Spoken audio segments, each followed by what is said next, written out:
जय जय जगन्नाथ। संघर्ष टीवी माध्यम आज जानिबा चंद्रग्रहण विषय।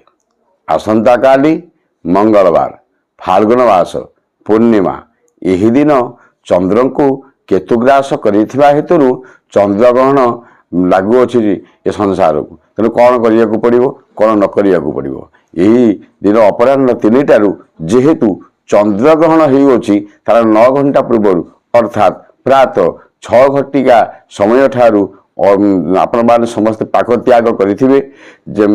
जो बालक वृद्ध रोगी इमानक पई किछि नियम नाही।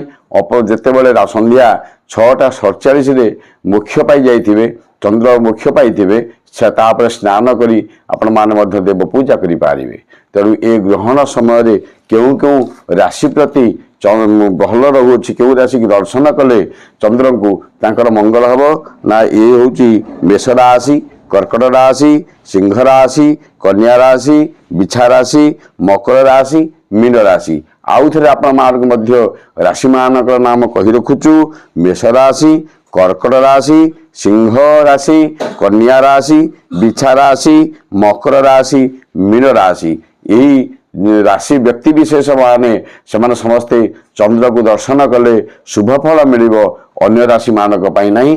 तेणु आमने अन्य राशि माने दर्शन करेंगे नहीं और कले अशुभ हम। तेणु आपण माने समस्ते यही समय रे भगवान को प्रार्थना करेंगे। जत चंद्रग्रहण समय जप तप ध्यान इत्यादि करें। चंद्रग्रहण समय रे आपण माने मध्य भगवान का नाम को नहीं पारे। आउ यही समय विशेषतः उत्कलीय संस्कृति रे जगन्नाथ संस्कृति रे महाप्रभुंकर जगन्नाथ होउचंदी व्यतिक्रमण देवता।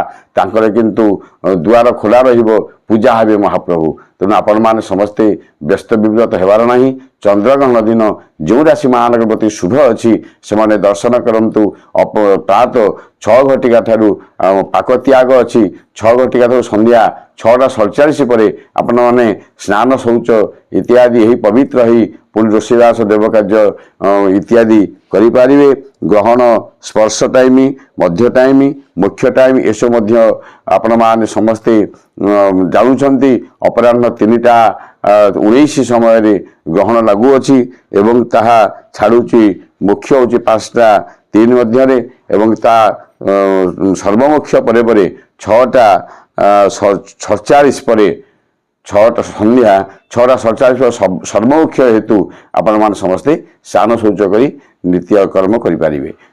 समस्त महाप्रभु कृपा रहू। जय जगन्नाथ जय जगन्नाथ जय जगन्नाथ।